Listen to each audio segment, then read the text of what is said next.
अब ना बात सियासत की होगी ना रियासत की होगी। हम बात करेंगे सिर्फ और सिर्फ आपके मुद्दों और आपकी समस्याओं की। आपकी परेशानियों को हम उठाएंगे, सिस्टम तक पहुंचाएंगे, क्योंकि ये है आपका अपना चैनल।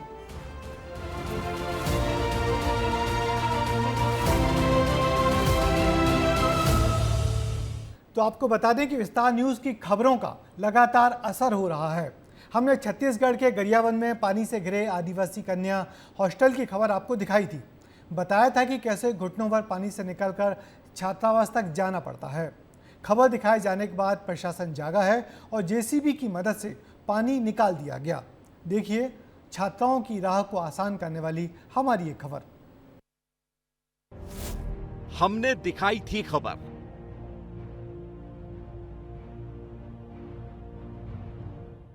प्री मैट्रिक छात्रावास जाने के लिए हम अभी फिलहाल घुटने पर पानी है।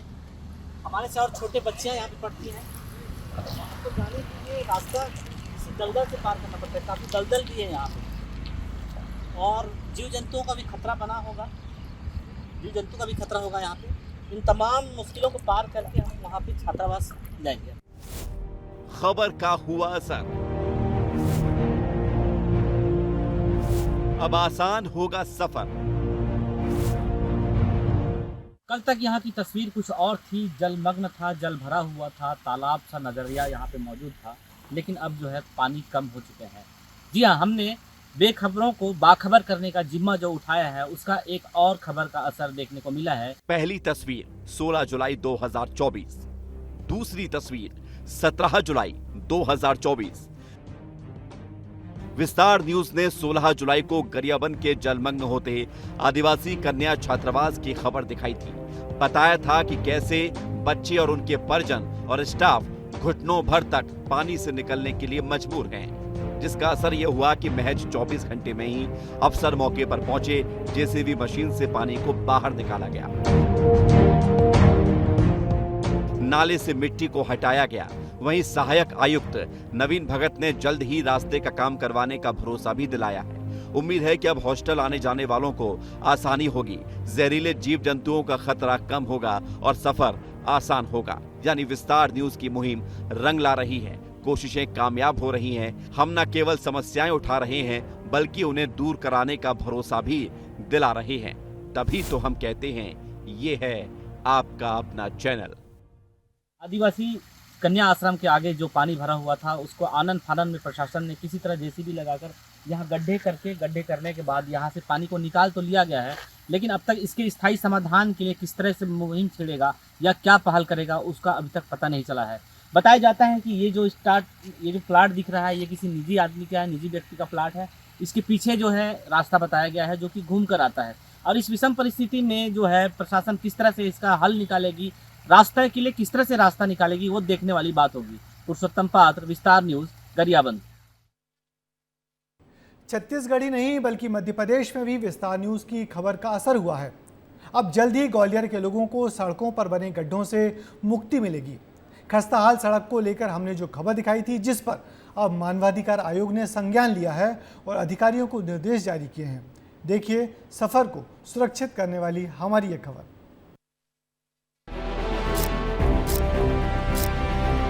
ये थी खबर। बारिश होने के बाद जो सड़कें हैं पूरी तरह से गड्ढे में तब्दील हो चुकी हैं। ये हुआ असर। कोशिश यही है कि जैसे जैसे अगर गड्ढा होता है तो तत्काल होता है। विस्तार न्यूज ने ग्वालियर स्मार्ट सिटी में बदहाल हो रही इन सड़कों का मुद्दा प्रमुखता से उठाया था। खास कार्यक्रम विस्तार विशेष में हमने दिखाया था कि कैसे ये सड़कें हादसों को न्योता दे रही हैं, लोगों की जिंदगी को खतरे में डाल रही हैं, जबकि ये सड़कें वीवीआईपी और पॉश इलाके में आती हैं। खबर दिखाए जाने के बाद मानव अधिकार आयोग ने संज्ञान लिया है और ग्वालियर कलेक्टर और नगर निगम कमिश्नर को नोटिस जारी किया है। राज्य मानव अधिकार आयोग ने गड्ढे भरी सड़कों को जोखिम भरा माना है। नगर निगम कमिश्नर हर्ष कुमार ने भी माना है कि सड़क खराब हुई है। जिन सड़कों को समय नहीं हुआ है उनकी जांच की जाएगी और ठेकेदार पर कार्रवाई होगी। साथ ही सड़कों के गड्ढों को दुरुस्त किया जाएगा। हमारा एक पैच रिपेयर नगर निगम में विभाग है। पैच रिपेयर लगातार पैच रिपेयर करता है। जो गारंटी पीरियड में सड़कें हैं उनको उसी ठेकेदार से करवाया जा रहा है। कोशिश यही है कि जैसे जैसे अगर गड्ढा होता है तो तत्काल कई जगह अब आप जानते हैं कि बरसात का मौसम में पानी ज्यादा गिर रहा है और दूसरा ओवरलोड कुछ ट्रक भी चलते हैं, उनके कारण जो समस्या आती है तो हम लोग उसी ठेकेदार से जिसने बनाई है उसी से रिपेयर करते हैं। विस्तार न्यूज की मुहिम के बाद अब ग्वालियर वासियों का सफर आसान और सुरक्षित होगा, क्योंकि ये गड्ढे न केवल शहर की खूबसूरती पर दाग लगाते हैं बल्कि लोगों की जिंदगी को भी खतरे में डालते हैं। विस्तार न्यूज का वादा है कि हम आपकी समस्याओं को यूं ही उठाते रहेंगे और जिम्मेदारों तक पहुंचाते रहेंगे।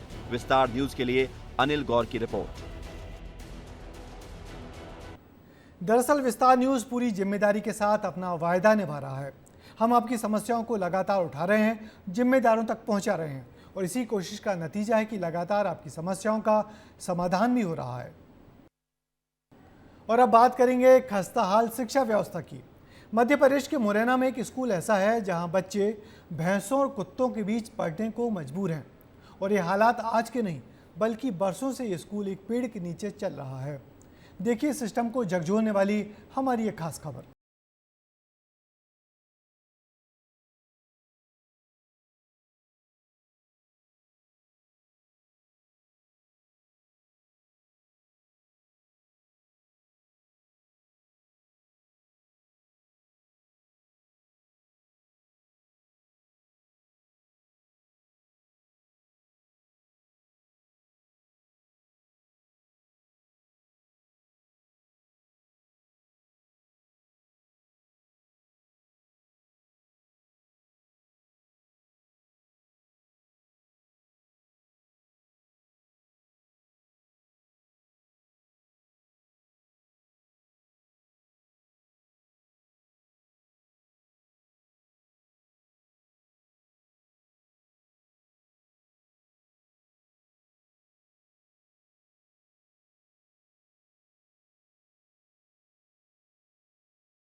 कब से पढ़ रहे, क्यों पढ़ रहे? जी 2014 से पढ़ रहे हैं। 2014 में नवीन स्वीकृत हुआ था जी।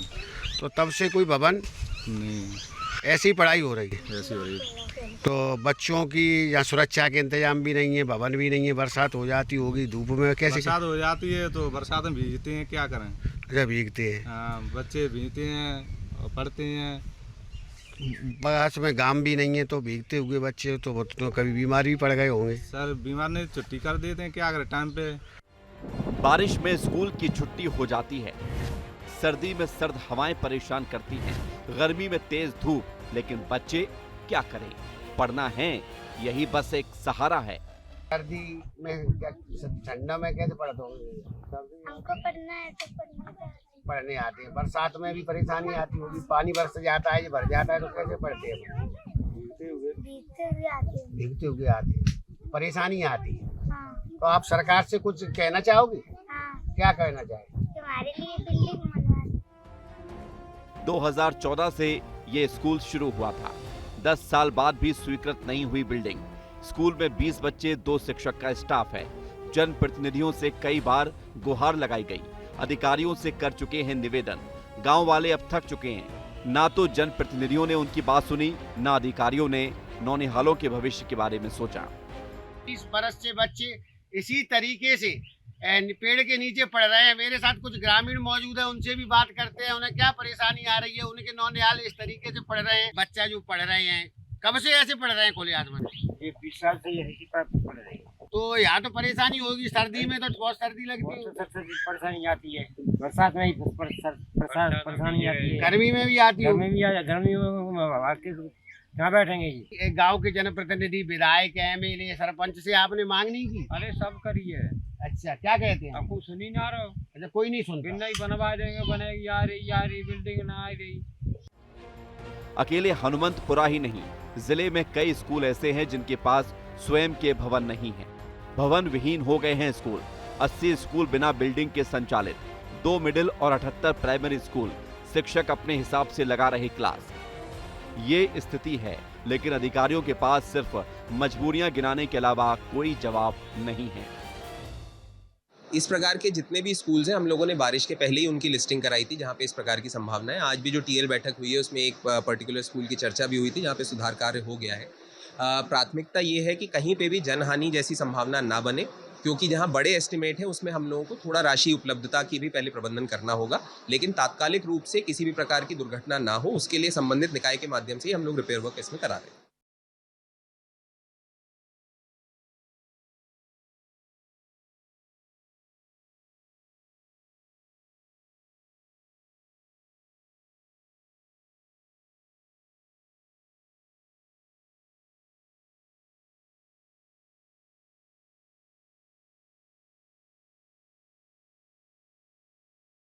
इंतजाम नहीं है, चारों तरफ गंदगी है, पानी भरा हुआ है, बच्चे कि कभी भी कोई भी बच्चों के साथ हादसा हो सकता है, तो इसका कौन जिम्मेदार होगा? मनोज उपाध्याय, विस्तार न्यूज, मुरैना। और अब बात राजधानी भोपाल की कर लेते हैं, जहां स्कूली बच्चों की ज़िंदगी से खिलवाड़ हो रहा है। स्कूलों में मोटी मोटी फीस लेने के बावजूद बच्चों को खस्ताहाल गाड़ियों से अप डाउन कराया जा रहा है। इन गाड़ियों में ना तो सुरक्षा के इंतज़ाम होते हैं, ना ही कोई खास सुविधा। इतना ही नहीं, ड्राइवर भी क्षमता से ज़्यादा बच्चों को बैठाकर गाड़ियां दौड़ा रहे हैं, लेकिन शासन प्रशासन इनकी तरफ बिल्कुल भी परवाह नहीं कर रहा।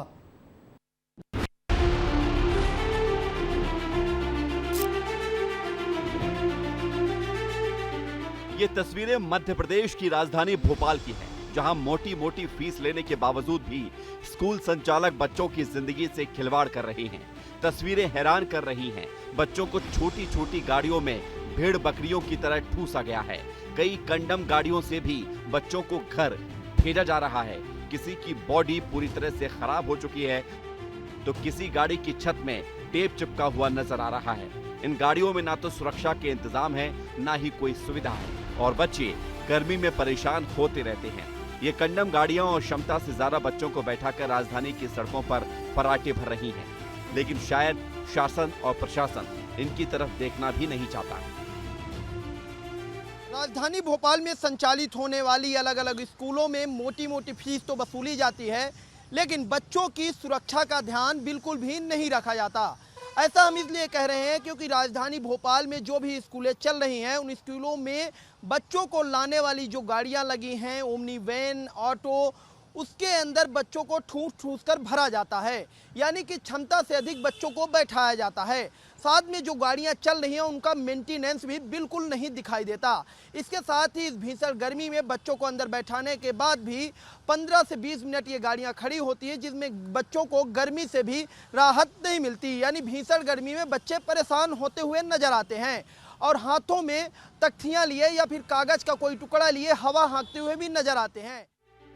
विस्तार न्यूज ने अपनी जिम्मेदारी निभाते हुए कलेक्टर कौशलेंद्र विक्रम सिंह तक मामला पहुंचाया, जिसके बाद टीम गठित कर जांच करने की बात कही गई है। साथ ही बच्चों की जान से खिलवाड़ करने वालों पर कार्रवाई का भरोसा भी दिलाया गया है। मैं इस पे जो है अभी एक टीम बना के और इसको पूरी जांच कराता हूँ, और जो भी दोषी पाया जाएगा उस पर कार्रवाई करेंगे। सभी स्कूलों पे जांच होगी? जी, सभी स्कूल पे या जो वाहन ऐसे चल रहे हैं जो बच्चों को ले जा रहे हैं, तो उन सभी की एक बार जांच कराएंगे। सर, तो कब तक टीम बनेगी? क्या नहीं, वो बहुत जल्दी बन के और तुरंत इस पे कार्रवाई करेंगे। कार्रवाई तो होगी, इस पर सवाल नहीं है। सवाल ये है कि ये कार्रवाई कब तक चलेगी, क्योंकि ट्रांसपोर्ट संचालकों की मनमानी लंबे वक्त से चली आ रही है। स्कूल संचालकों की ये मनमानी काफी पहले से है। कार्रवाइयां तो पहले भी हुई हैं, लेकिन बच्चों की जिंदगी से खिलवाड़ करने वाले यूं ही सड़कों पर फर्राटे भरते हुए दौड़ते रहते हैं। अब देखना ये होगा कि जिस तरह से राजधानी भोपाल में बच्चों के साथ खिलवाड़ किया जा रहा है, बच्चों को एक गाड़ी में जहां 10 लोगों को बैठाने की जगह वहां 15 लोगों को बैठाया जा रहा है, गर्मी में हवा की व्यवस्था नहीं है, तो जिला प्रशासन ऐसे लोगों पर कब कार्रवाई करता है। कैमरा पर्सन राजा राम के साथ सूरज तिवारी, विस्तार न्यूज। मध्य प्रदेश के भिंड में निजी स्कूलों की मनमानी थमने का नाम ही नहीं ले रही। कुछ खास दुकानों से मनमाने दामों पर किताबें खरीदने के लिए अभिभावकों को मजबूर किया जा रहा है। स्कूल की मनमानी का शिकार हुआ एक गरीब पिता सीधा कलेक्टर के पास पहुंच गया और अपनी पीड़ा सुनाई, जिसके बाद स्कूल के खिलाफ कार्रवाई की गई है। कैसे चल रहा है ये पूरा रैकेट, ये देखिए हमारी खबर। ये भिंड के हलवाई खाना में फर्नीचर की दुकान पर काम करने वाले गरीब इमदाद अहमद हैं। अहमद का बेटा सानिध्य विद्या निकेतन में पढ़ता है। वो दिन रात मेहनत कर अपने बच्चों को पढ़ा रहा है। स्कूल से नई किताबें लेने के लिए उसे एक पर्ची दी जाती है, जिसमें सुविधा बुक स्टोर का नाम होता है और यहीं से किताबें खरीदने के लिए दबाव बनाया जाता है। उसने दूसरी दुकानों पर भी तलाश की, लेकिन किताबें नहीं मिली और जब सुविधा बुक स्टोर से किताबें खरीदी तो उसे दूसरी क्लास की किताबों के लिए 2130 रुपए का बिल थमा दिया जाता है। गरीबों के पैरों तले जमीन खिसक गई। अब उसके पास इतने पैसे भी नहीं बचे थे कि वो अपने बच्चे के लिए कॉपियां खरीद सके। गरीब पिता अपनी किस्मत को कोस रहा था, दुखी था, लेकिन गुस्सा भी उतना ही था। वो सीधे कलेक्टर के पास पहुंचा और किताबों का बंडल थमाकर कहा कि साहब, ये किताबें मैं 2130 रुपए में लेकर आया हूँ। सर, मैं मजदूर आदमी हूँ, मेरा बच्चा 2nd क्लास में पढ़ता है। स्कूल वाले ने मुझे एक स्लिप थमाई, बोला ये कोर्स आपको फलानी दुकान से मिलेगा और कहीं नहीं मिलेगा। वहाँ मैं कोर्स लेने गया, वो कोर्स मुझे 2130 रुपये का दिया गया। मेरे पास 2500 रुपये थे, सिर्फ books he books I, copy मेरे बच्चे की नहीं आ सकी। उस बात पर नाराज़ हो गए, मैं कलेक्टर साहब के पास गया। कलेक्टर साहब ने तुरंत इस पर कार्रवाई करते हुए उस स्कूल को निलंबित किया। और ऐसे कई स्कूल, मेरे जैसे कई मजदूर, उनके कई बच्चे ऐसे परेशान हैं जो पढ़ ही नहीं सकता, यानी कि गरीब बच्चे को पढ़ने का अधिकार ही नहीं है। किताबों की जांच की गई है। पता चला कि इनमें एक भी बुक एनसीईआरटी की थी नहीं, सभी निजी प्रकाशकों की किताबें थी। यानी प्रशासन नजरों में धूल झोंककर कमीशन खोरी का खेल जारी था। कलेक्टर ने तत्काल स्कूल की मान्यता निलंबित कर दी और नोटिस जारी कर जवाब मांगा है। लगातार मॉनिटरिंग कलेक्टर सर की निर्देशन में जो है की जा रही है जिले में, और इस प्रकार के जो भी प्रकरण हैं, विगत दिवस में भी कई स्कूल्स के लिए नोटिस जारी किए गए थे। इस प्रकरण में भी कलेक्टर महोदय के द्वारा 7 दिवस में एक SCN जारी किया गया है, जिसका जवाब 7 दिवस में उनको प्रस्तुत करना है, और तब तक इनका जवाब प्रस्तुत नहीं होता है, उस विद्यालय की जो मान्यता है वो निलंबित कलेक्टर महोदय के द्वारा की गई है। इमदाद अहमद तो महज एक किरदार है जिसके जरिए स्कूल की मनमानी सामने आई है, लेकिन सोचिए ऐसे कितने ही गरीब पिता हैं जो या तो इन स्कूलों की ठगी का शिकार हो रहे हैं या फिर वो अपने बच्चों को बेहतर शिक्षा ही नहीं दिला पा रहे हैं। फिलहाल कलेक्टर की संजीदगी ने अहमद जैसे कई माता पिता को एक हौसला देने का काम किया है, लेकिन ये हौसला उसी सूरत में बुलंद रहेगा जब स्कूलों की मनमानी पर लगातार शिकंजा कसा जाता रहेगा। विस्तार न्यूज के लिए NK भटेले की रिपोर्ट। अब बात कुदरत की मनमानी की करेंगे। छत्तीसगढ़ में कई जगह जोरदार बारिश हो रही है, लेकिन कुछ इलाके पानी के लिए भी तरस रहे हैं और कुदरत की बेरुखी किसानों के लिए परेशानी का सबब बन गई है। देखिए किसानों की परेशानी को लेकर सीधे खेतों से हमारी एक खास रिपोर्ट। कुदरत की मनमानी, किसानों की बड़ी परेशानी। छत्तीसगढ़ धान का कटोरा है, लेकिन यह कटोरा अभी सूखा हुआ है। दुर्ग में मानसून की बेरुखी ने किसानों की चिंता बढ़ा दी है। खेत प्यासे हैं, जहां धान लगनी थी वो जमीन बंजर है। यहां बादल तो छाते हैं, काले बदरा मंडराते हैं, लेकिन बरस नहीं रहे। किसान परेशान है क्योंकि बारिश के बिना धान की रोपाई मुश्किल हो रही है। विस्तार न्यूज की टीम किसानों के खेत में उतरी और उनकी परेशानी को महसूस करने की कोशिश की। किसानी हो रहा है क्या? खेती किसानी में बारिश नहीं होने की वजह से? बारिश नहीं होने की वजह से हो रहा है परेशानी कि एक दूसरे में मतलब पानी, मतलब जैसे ट्यूबवेल है वाले से मंगो तो मतलब वही एक दूसरे अपन खोल देते, एक दूसरे लड़ाव कर देते कि जैसे कि मैं ढीले हूँ तो मोल बंद करके मतलब कोई अगला ढील लेते। तो इनमें मतलब परेशानी दिक्कत किसान ला बहुत तरीका से मतलब आवत है एक दूसरे किसान में, है ना। तो थोड़ा दिक्कत, बहुत दिक्कत टाइप से चल रहा है अभी। अब अभी मतलब पानी मिल रहा है तो ठीक है, और नहीं मिलेगा तो फिर मतलब वो एकदम से थरहा बाढ़ जाएगा, और बाढ़ करके वो बीमारी लग जाएगा थरहा में। तो बीमारी लगी मतलब हमारा खर्चा फिर बढ़ गए। धान के लिए पानी बेहद जरूरी है। खेत पानी से लबालब होने चाहिए। कुछ किसान हैं जो ट्यूबवेल से पानी की जरूरत को पूरा कर रहे हैं और किसी तरह धान की रोपाई करने में जुट गए हैं। बारिश नहीं हो रहा है तो कोई दिक्कत हो रहा है क्या खेती किसानी में? दिक्कत हो रहा है ना क्या, बारिश नहीं हो रहा तो पानी का जरूरत है सभी के यहाँ। पानी भर जाता तो खेत में थोड़ा मड़ई भी अच्छा होता और थरा भी लग जाता है। बारिश नहीं होने से मतलब दिक्कत हो रहा है। हाँ। तो अभी कैसे कर रहे हैं आप लोग? हम लोग पंप से पानी ला रहे हैं और खेतों को भर रहे हैं अपने बताने के लिए और थरा लगाने के लिए। हमारी नजर खेत की मेड़ पर बैठी कुछ महिलाओं पर पड़ती है। ये महिलाएं धान की रोपाई के लिए आई हैं, जो समय मिलने पर खाना खाने के लिए बैठी हैं। हमने सोचा कि इनसे भी कुछ बात की जाए। तो पानी उन्हें ठीक ठाक गिरा है?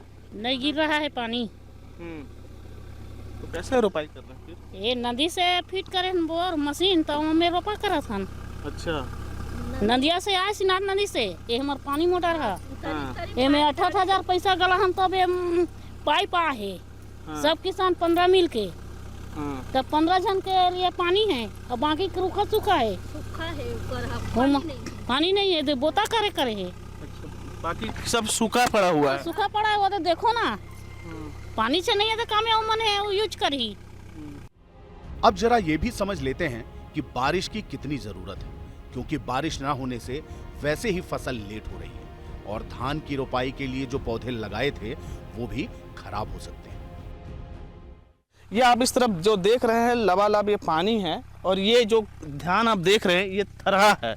पहले इसी तरह से धान की अगर बुआई करना रहता है, धान उगाना रहता है तो पहले इसी तरह से थरहा लगाया जाता है और यहाँ पे पानी लबालब होना जरूरी है। आप जो ये पानी देख रहे हैं ये कोई मौसम या बारिश से नहीं है, ये ट्यूबवेल से यहाँ पानी पहुँचाया गया है। ये थरहा तैयार हो चुके हैं, अब इस थरहे को उखाड़ के इसकी बुआई करना है। जिस तरह से इधर इस खेत में आप देखिए ट्यूबवेल के सहारे पानी पहुँचाकर यहाँ बुआई किया गया है। अगर समय पे इस तरह को बुआई नहीं किया गया तो ये फसल खराब हो जाएंगे। लेकिन किसान क्या करे, अब ट्यूबवेल के सहारे ही पानी लेकर बुआई कर रहे हैं और उस ट्यूबवेल भी सार्वजनिक है तो कई किसान आपस में लड़ाई झगड़ा भी कर रहे हैं कि समय पर मुझे भी उस ट्यूबवेल से पानी चाहिए और हमें भी पानी चाहिए। तो इस तरह से स्थिति है। दूसरी तस्वीर मैं आपको दिखा रहा हूँ, ये खेत है। इस खेत में उस तरह को मैंने जो दिखाया उसे यहाँ लगाना है, लेकिन बारिश नहीं होने की वजह से इस खेत की बंजाई और जो खेतों की जो मिट्टी होती है उसकी जो खरपतवार को निकाला जाता है वो नहीं किया जा सका है, क्योंकि बारिश नहीं होने की वजह से ये जो जमीन है बंजर है, सूखी है। संकट बड़ा है और उम्मीद सिर्फ ऊपर वाले से है। अगर समय पर बारिश नहीं हुई तो किसान बर्बाद होने की कगार पर आ जाएंगे, क्योंकि छत्तीसगढ़ में धान की खुशहाली और समृद्धि का जरिया है। अगर यही नहीं हुई तो किसानों के सामने 2 जून की रोटी का संकट खड़ा हो जाएगा। विस्तार न्यूज के लिए दिलीप शर्मा की रिपोर्ट। तो हमने आपको आपसे जुड़ी हुई खबरें दिखाई, आपके मुद्दों को सिस्टम के कानों तक पहुंचाने की पूरी कोशिश की। हमारा मकसद भी आपकी परेशानियों को जिम्मेदारों तक पहुंचाना है। आगे भी ये सिलसिला लगातार जारी रहेगा। फिलहाल मुझे दीजिए इजाज़त, फिर होगी मुलाकात। तब तक के लिए नमस्कार।